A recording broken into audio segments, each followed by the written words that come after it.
देवगिरी गांव पहाड़ की ढलान पर ऐसा टिका था मानो किसी ने आसमान से मुट्ठी भर घर नीचे गिरा दिए हों और वे जहां तहां अटक कर बस गए हों। सुबह यहां एकदम से नहीं होती थी, वह धीरे धीरे उतरती थी। पहले दूर की बर्फीली चोटियों पर धूप की पतली सुनहरी लकीर दिखती, फिर वही रोशनी पत्थरों से टकराती हुई नीचे खेतों तक आती और आखिर में घरों की टीन की छतों पर चमकती।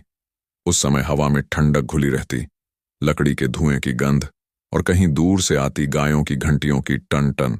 यही देवगिरी की सुबह थी, शांत, सुंदर, लेकिन मेहनत से भरी। गांव के किनारे, जहां पगडंडी थोड़ा और ढलान पकड़ लेती थी, एक छोटा सा घर था। मिट्टी की दीवारें, सामने पत्थरों का छोटा आंगन, बगल में लकड़ी का ढेर। यही वीर का घर था। अंदर से खांसी की जानी पहचानी आवाज आई तो वीर की नींद खुल गई। वह बिना करवट लिए समझ गया, आमा जाग गई हैं। वह उठकर बाहर आया, ठंडे पानी से मुंह धोया, दोनों हथेलियां जोड़कर सामने पहाड़ की चोटी की ओर झुका। यह उसकी रोज की आदत थी, किसी पूजा से ज्यादा एक संकल्प। आज भी इन्हीं पहाड़ों पर काम करना है, इन्हीं से रोटी कमानी है और शाम तक सही सलामत लौट आना है। अंदर से सरोज की आवाज आई, वीर, चाय ठंडी हो जाएगी। वह अंदर गया तो देखा सरोज चूल्हे के आगे बैठी रोटी सेंक रही थी। धुएं से आंखें लाल थीं, पर चेहरे पर वही अपनापन। आज ऊपर वाले मोड़ पर काम है ना? उन्होंने पूछा। हाँ आमा, वीर ने बैठते हुए कहा। कल ठेकेदार बोला था चट्टान काटनी है, सड़क चौड़ी करेंगे। सरोज ने हल्का सा माथा सिकोड़ लिया। रात को हवा तेज थी, ढलान ढीली हो जाती है ऐसे में। वीर मुस्कुराया। पहाड़ रोज गिरने की धमकी देता है आमा, पर हम भी रोज उसे मना लेते हैं। सरोज ने रोटी उसकी थाली में रखी, थोड़ा नमक और पीतल का गिलास। यही उसका नाश्ता था, न शिकायत न अफसोस। खाने के बाद उसने पुराना बैग उठाया, जिसमें मोटी रस्सी, लोहे के खूंटे, हथौड़ा और एक गमछा था। जाते जाते सरोज ने उसकी पीठ पर हाथ रखा। जल्दी लौटना, उन्होंने धीमे से कहा। वीर ने बस सिर हिलाया और पगडंडी पकड़ ली। ऊपर सड़क निर्माण वाली जगह पर मजदूर धीरे धीरे जुट रहे थे। यह सड़क महीनों से बन रही थी। बड़ी मशीनें यहां नहीं पहुंचती थीं, इसलिए पहाड़ को इंसान के हाथ ही काटते थे। वीर ढलान के किनारे पहुंचा, रस्सी चट्टान में फंसाई, कमर से बांधी और हथौड़ा चलाने लगा। हर चोट पर पत्थर का एक टुकड़ा टूटकर नीचे घाटी में गिर जाता। नीचे घाटी इतनी गहरी थी कि गिरते पत्थर की आवाज भी कुछ पल बाद गायब हो जाती। करीब 1 घंटा बीत गया। धूप अब तेज हो रही थी, पसीना माथे पर चमकने लगा था। तभी दूर मोड़ से एक गाड़ी की आवाज आई। मजदूरों ने हल्की नजर डाली। एक सफेद सरकारी जीप धीरे धीरे ऊपर चढ़ रही थी। फिर कोई अफसर आया लगता है, एक मजदूर बुदबुदाया। जीप आकर सड़क के किनारे रुकी। ड्राइवर उतरा, आगे का रास्ता देखा, फिर पीछे मुड़कर बोला, मैडम, यहीं रुकना ठीक रहेगा, आगे ढलान ढीली है। पीछे से एक युवती उतरी, सादा सलवार कुर्ता, आंखों में सजगता। यही अनन्या थी, पर यहां कोई उसे पहचानता नहीं था। उसने आसपास देखा, मजदूर काम कर रहे, ढलान कच्ची, नीचे गहरी घाटी। यहीं तो देखना है, उसने शांत स्वर में कहा। ड्राइवर उसके साथ साथ चल पड़ा। मैडम, ज्यादा आगे मत जाइए, मिट्टी खिसक जाती है, उसने फिर चेतावनी दी। अनन्या ने हल्का सिर हिलाया, पर कदम बढ़ाए। वह ढलान के किनारे पहुंची, नीचे झांका। घाटी बादलों से भरी थी, हवा तेज चली, उसके दुपट्टे का किनारा उड़ने लगा। वह दृश्य समझने के लिए थोड़ा और झुकी। ऊपर वीर हथौड़ा चलाते चलाते एक पल को रुका। उसने दूर से देखा, कोई शहर वाली लड़की ढलान के किनारे खड़ी है। उसने मन ही मन सोचा, खतरा है, पर दूरी ज्यादा थी, आवाज नहीं पहुंच सकती थी। नीचे मिट्टी में हल्की दरार पड़ी। अनन्या ने पैर पीछे करने की कोशिश की, पर एड़ी नरम मिट्टी में धंस गई। ड्राइवर ने देखा, मैडम, पीछे। तभी जमीन खिसक गई। पहले उसका एक पैर फिसला, फिर पूरा शरीर संतुलन खो बैठा। वह ढलान पर बैठते बैठते लुढ़कने लगी। ड्राइवर ने हाथ बढ़ाया, पर पकड़ नहीं पाया। मैडम, उसकी चीख पहाड़ों में गूंज गई। अनन्या ढलान पर मिट्टी और पत्थरों के साथ फिसलती चली गई। उसने चट्टान पकड़ने की कोशिश की, हाथ छूटा। घुटनों में जलन, हथेलियों में खरोंच। वह और नीचे गई, फिर अचानक उसका दुपट्टा एक झाड़ी में उलझ गया।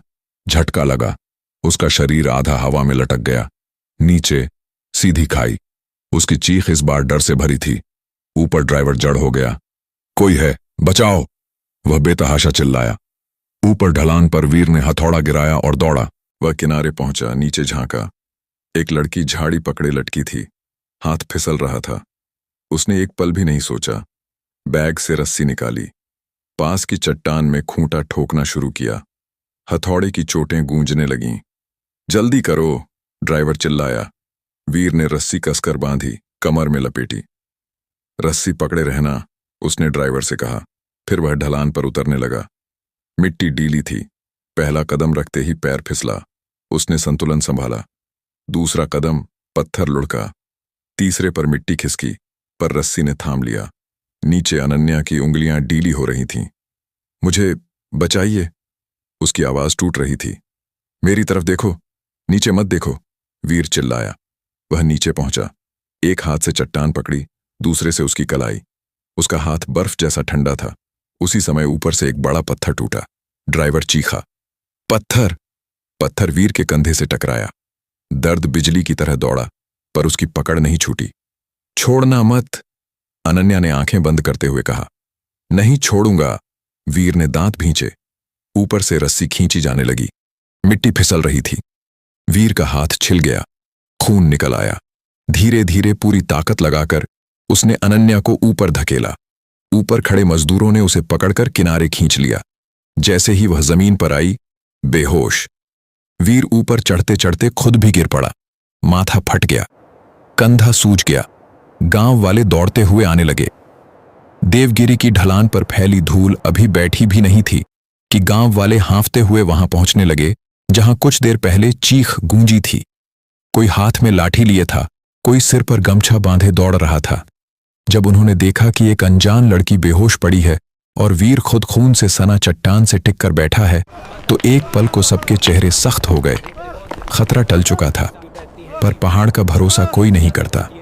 धनराज काका ने सबसे पहले आवाज लगाई, यहां मत रुको, ऊपर से पत्थर फिर आ सकते हैं, नीचे गांव ले चलो, जल्दी। दो मजदूर झुके, बहुत सावधानी से अनन्या को उठाया। उसका सिर डीला लटक रहा था, बाल मिट्टी से सने थे, सांस चल रही थी, पर गहरी बेहोशी में थी। रमेश घबराया हुआ बार बार उसका नाम ले रहा था। मैडम, सुन पा रही हैं? पर कोई जवाब नहीं। वीर उठने की कोशिश में लड़खड़ा गया। उसके कंधे में तेज दर्द उठा, माथे से खून की पतली धार बह रही थी। एक युवक ने उसे सहारा दिया। अरे बैठ जा, तू भी जख्मी है।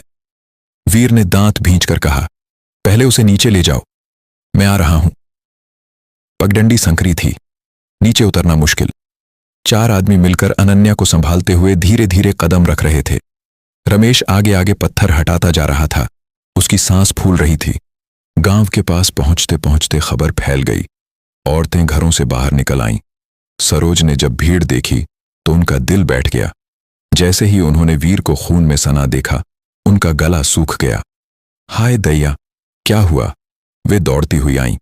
आंगन के बीच चारपाई डाली गई। अनन्या को उस पर लिटाया गया। सरोज ने बिना देर किए उसके माथे पर गीला कपड़ा रखा। धीरे से, सिर संभालो, वे औरतों को समझा रही थीं। कोई पानी लाया, कोई हल्दी। किसी ने उसके हाथ सहलाए। अनन्या की पलकें एक बार कांपीं, पर फिर डीली पड़ गईं। रमेश फोन लेकर इधर उधर भाग रहा था। सिग्नल नहीं आ रहा, थोड़ा ऊपर जाना पड़ेगा। वह घबराया हुआ पगडंडी की तरफ भागा। कुछ दूर जाकर नेटवर्क मिला। उसने तुरंत एम्बुलेंस बुलवाई। आवाज कांप रही थी, गंभीर हादसा है, जल्दी भेजिए। उधर सरोज वीर के पास आई। तू बैठ, हिलना मत। उन्होंने उसका कंधा छूते ही वह दर्द से कराह उठा। उन्होंने कपड़ा फाड़कर पट्टी बांधनी शुरू की। तू खुद आधा मरा पड़ा है और दूसरों की जान बचा रहा है। उनकी आंखें भर आईं, पर हाथ रुके नहीं। वीर की नजर बार बार अनन्या पर जा रही थी। उसे लग रहा था जैसे उसकी सांसें अभी भी उसकी मुट्ठी में फंसी हों। गांव में बेचैनी फैल गई। बच्चे दूर खड़े थे। बड़े लोग धीमी आवाज में बातें कर रहे थे। कोई कह रहा था, शहर की लगती है। कोई बोला, भगवान भला करे वीर का। समय जैसे धीमा पड़ गया। करीब 40 मिनट बाद दूर से एम्बुलेंस की आवाज सुनाई दी। लोग रास्ता साफ करने लगे। स्ट्रेचर लाया गया। अनन्या को सावधानी से उठाया गया। उसकी सांस अब भी चल रही थी। पर हालत गंभीर थी। रमेश वापस आया और वीर की तरफ देखा। तुम भी चलो इलाज के लिए। वीर ने सिर हिलाया।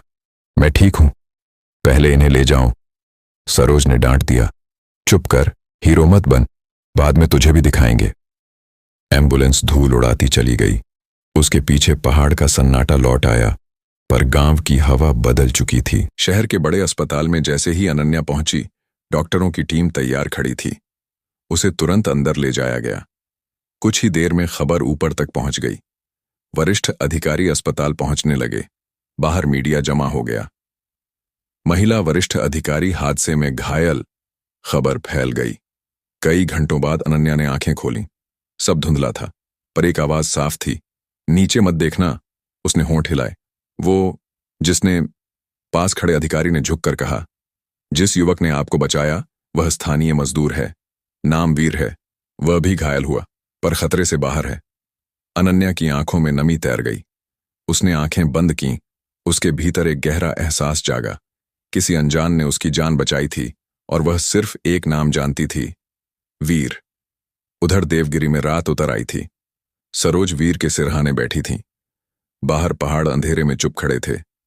पर उस रात देवगिरी की हवा में एक नई कहानी जन्म ले चुकी थी। एक रस्सी, एक ढलान और दो जिंदगियों को जोड़ती एक अनकही डोर। अस्पताल के कमरे में हल्की दवा की गंध तैर रही थी, और खिड़की से आती धूप सफेद चादर पर एक शांत चमक बिखेर रही थी। मशीनों की बीप बीप अब धीमी हो चुकी थी। अनन्या को होश आए 2 दिन बीत चुके थे, लेकिन शरीर की चोटों से ज्यादा उसका मन उस पहाड़ी ढलान पर अटका हुआ था। जब भी वह आंखें बंद करती, वही दृश्य लौट आता। मिट्टी खिसकना, नीचे अंधी गहराई, और एक आवाज जो सख्ती से कह रही थी, मेरी तरफ देखो, नीचे मत देखो। उसे महसूस हुआ कि उसने मौत का चेहरा देखा था, और उसी पल किसी अनजान ने उसके लिए अपनी जान दांव पर लगा दी थी। कमरे में वरिष्ठ अधिकारी आए। हाल पूछा। रिपोर्ट बताई गई। मैडम, सौभाग्य से कोई अंदरूनी गंभीर चोट नहीं, कुछ दिन आराम जरूरी है। उसने सिर हिलाया, पर उसकी पहली बात इलाज या आराम नहीं थी। जिसने मुझे बचाया, उसका नाम क्या बताया था? अधिकारी ने जवाब दिया, स्थानीय मजदूर है, नाम वीर, देवगिरी गांव का रहने वाला, खुद भी घायल हुआ था। अनन्या ने धीरे से दोहराया, वीर, जैसे नाम को याद में स्थायी जगह दे रही हो। अगले कुछ दिन अस्पताल की औपचारिकताओं, विभागीय रिपोर्टों और मीडिया की हलचल में बीते। बाहर पत्रकार खड़े रहते, कैमरे चमकते। आपकी जान बचाने वाले को क्या संदेश देंगी? किसी ने पूछा। अनन्या ने बस इतना कहा, वो संदेश सुनने में खुद जाऊंगी। उसके भीतर निर्णय पक्का हो चुका था। डिस्चार्ज के बाद उसने दफ्तर जाकर सीधे उस सड़क निर्माण परियोजना की फाइलें मंगवाईं। मजदूर सुरक्षा के कॉलम में टिक तो थे, पर तस्वीरें कुछ और कह रही थीं। प्राथमिक स्वास्थ्य सुविधा कागज पर मौजूद, जमीन पर गायब। ढलान सुरक्षा अधूरी। उसने फाइल बंद की। देवगिरी चलेंगे, उसने रमेश से कहा। देवगिरी में उस दिन दोपहर ढल रही थी। वीर घर के बाहर रस्सी सुखा रहा था। कंधे की सूजन अब कम थी, पर कभी कभी दर्द याद दिला देता था कि उस दिन पहाड़ ने उसे छोड़ा नहीं था। सरोज आंगन में अनाज फटक रही थी। तभी दूर से गाड़ियों की आवाज आई। गांव में गाड़ियों का आना असामान्य था। बच्चे दौड़कर ऊंचे पत्थरों पर चढ़ गए। औरतें दरवाजों पर आ खड़ी हुईं। 2 पुलिस की गाड़ियां और एक सरकारी जीप गांव के बीच वाले खुले स्थान पर आकर रुकीं। दरवाजे खुले। वर्दी पहने पुलिसकर्मी उतरे। उनके बीच से अनन्या उतरी, इस बार पूरी वर्दी में। कंधों पर सितारे चमक रहे थे। गांव में सन्नाटा फैल गया। धनराज काका लाठी टेकते हुए आगे आए। साहब, कोई बात? उनकी आवाज में घबराहट थी। अनन्या ने चारों तरफ देखा। मिट्टी के घर, बच्चों की आंखों में जिज्ञासा और दूर खड़ा वीर। उसने स्पष्ट शांत आवाज में कहा, कुछ दिन पहले इस पहाड़ पर एक हादसा हुआ था। मैं उसी हादसे में गिरी थी और इस गांव के एक युवक ने मेरी जान बचाई। लोग एक दूसरे का चेहरा देखने लगे। उसका नाम वीर है, उसने आगे कहा। अब सबकी नजरें वीर पर टिक गईं। वह झेंप गया, नजर झुका ली। अनन्या ने सलामी की मुद्रा में हल्का सिर झुकाया। मैं आईपीएस अधिकारी अनन्या राठौड़ हूं। उस दिन मैं सिविल ड्रेस में थी, इसलिए पहचान नहीं हो पाई। मैं आज यहां धन्यवाद कहने आई हूं, एक अफसर की तरह नहीं, एक इंसान की तरह। गांव में धीमी सरसराहट फैल गई। सरोज की आंखें भर आईं। उन्होंने आंचल से आंसू पोंछे। अनन्या ने फिर अधिकारियों की ओर मुड़कर कहा, और अब काम की बात। इस सड़क, इस ढलान और यहां काम करने वाले मजदूरों की सुरक्षा की पूरी समीक्षा होगी। जो कमी है वह तुरंत पूरी की जाएगी। उसके बाद वह सरोज के घर की ओर बढ़ी, पर इस बार धीरे धीरे गांव वालों के बीच से गुजरते हुए। सरोज ने हाथ जोड़ दिए। अंदर आइए बिटिया। अनन्या ने मुस्कुराकर कहा, पहले आशीर्वाद दीजिए आमा। सरोज ने उसके सिर पर हाथ रख दिया। वीर दरवाजे पर खड़ा था, असहज। अनन्या ने सहज स्वर में कहा, कैसे हो?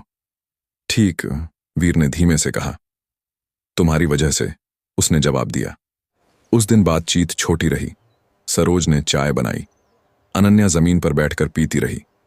गांव की औरतें बाहर खड़ी देखती रहीं। इतनी बड़ी अफसर मिट्टी के घर में बैठी है, यह उनके लिए नई बात थी। उस दिन के बाद देवगिरी में बदलाव की शुरुआत हुई। मजदूरों को सेफ्टी बेल्ट और हेलमेट मिले। ढलान पर लोहे की जाली लगाई गई। सड़क किनारे चेतावनी बोर्ड लगे। गांव के पास एक छोटा प्राथमिक स्वास्थ्य केंद्र स्वीकृत हुआ। लोग हैरानी से देखते। पहली बार किसी हादसे के बाद सिर्फ खबर नहीं, काम भी हुआ। अनन्या जब जब आती, पहले काम देखती, फिर सरोज के घर जाती। धीरे धीरे वीर और उसके बीच संकोच की जगह सहजता आने लगी। वे ढलान, मौसम, गांव और काम की बातें करते। अनन्या को महसूस हुआ, यह आदमी पहाड़ को सिर्फ काटता नहीं, समझता भी है। एक दिन उसने कहा, तुम्हें सिर्फ मजदूरी नहीं करनी चाहिए, तुम्हें इस काम की समझ है, क्यों ना तुम स्थानीय टीम संभालो। कुछ समय बाद वीर को छोटा ठेका मिला, ढलानों की सुरक्षा और पत्थर कटाई का। अब वह दूसरों को काम देने लगा। देवगिरी की शामें अब अलग लगती थीं। ढलान जहां कभी मौत खड़ी थी, वहां अब मजबूत बैरियर थे। गांव में लोग कहते, पहाड़ वही है, पर किस्मत बदल गई। और उस बदलाव की जड़ में थी एक ढलान, एक रस्सी और दो लोगों के बीच जन्मा भरोसा। देवगिरी की सुबह अब पहले जैसी नहीं रही थी। पहाड़, हवा, धूप सब वहीं थे, पर गांव की चाल बदल गई थी। जहां कभी लोग ढलान की तरफ डरते हुए देखते थे, अब वहां मजबूत लोहे की जाली चमकती थी। सड़क के किनारे चेतावनी बोर्ड लगे थे। मजदूर हेलमेट और बेल्ट पहने काम करते दिखते थे। यह बदलाव धीरे धीरे आया था, बिना ढोल नगाड़े, बिना बड़े भाषणों के। पर गांव वाले जानते थे, उस दिन पहाड़ से जो लड़की गिरी थी, वही अब इस बदली हुई तस्वीर के पीछे खड़ी है। वीर की जिंदगी भी अब पहले जैसी नहीं रही थी, हालांकि उसने खुद को बदलने की कोशिश नहीं की थी। वह अब भी सुबह जल्दी उठता, सरोज के साथ चाय पीता, पहाड़ की तरफ हाथ जोड़ता और काम पर निकल जाता। फर्क बस इतना था कि अब लोग उसे सिर्फ मजदूर नहीं कहते थे। वह ढलान सुरक्षा के काम की छोटी टीम संभालता था, नए लड़कों को समझाता। रस्सी पहले कसो, फिर नीचे उतरना, पत्थर की आवाज सुनो, पहाड़ बोलता है। उसकी बात लोग मानते थे, क्योंकि उसने खुद मौत के मुंह से लौटकर यह सीखा था। सरोज के चेहरे पर भी अब पहले से ज्यादा सुकून था। दवाइयां समय पर मिल जाती थीं। गांव में स्वास्थ्य केंद्र खुल गया था। कभी कभी नर्स आकर उनका ब्लड प्रेशर देख जाती। वे हर बार मुस्कुराकर कहती, हमारा गांव भी अब शहर जैसा हो रहा है। पर उनके लिए सबसे बड़ा सुकून यह था कि उनका बेटा अब रोज जान हथेली पर रखकर काम नहीं करता था, बल्कि दूसरों को सुरक्षित रखना सिखाता था। अनन्या का देवगिरी आना अब औपचारिक दौरे जैसा नहीं लगता था। वह कभी कभी अचानक आ जाती। पहले सड़क और काम देखती, फिर सरोज के घर चली जाती। सरोज चूल्हे पर चाय चढ़ा देती। अनन्या जमीन पर दरी पर बैठती, जूते उतार देती और गांव की बातें सुनती। किसके घर शादी है, किसकी फसल अच्छी हुई, किसकी गाय बीमार है। उसे इन बातों में एक अलग सुकून मिलता था, जो फाइलों और बैठकों में कभी नहीं मिला। वीर अब उसके सामने उतना झिझकता नहीं था। दोनों के बीच एक साफ, सहज दोस्ती थी। एक शाम वे दोनों उस मोड़ पर खड़े थे जहां हादसा हुआ था। सूरज ढल रहा था, घाटी में धुंध उतर रही थी। अनन्या ने नीचे देखा, फिर रेलिंग को हाथ से छुआ। अगर ये पहले लगी होती, उसने आधा वाक्य छोड़ा। वीर ने शांत स्वर में कहा, तो शायद हम मिलते ही नहीं। दोनों हल्का मुस्कुराए। तुम्हें कभी डर नहीं लगता अब भी यहां काम करते? उसने पूछा। वीर ने पहाड़ की तरफ देखा। डर तो अब भी लगता है। फर्क बस इतना है कि अब डर अकेला नहीं होता, साथ में तैयारी भी होती है। अनन्या ने सिर हिलाया। उसे महसूस हुआ, यह आदमी किताबों से नहीं, जिंदगी से सीखा है। समय बीतता गया। देवगिरी का स्कूल ठीक हो गया। बच्चों के पास अब बैठने के लिए कुर्सियां थीं, दीवारों पर रंग था। अस्पताल में दवाइयां रहने लगीं। सड़क बरसात में भी खुली रहती।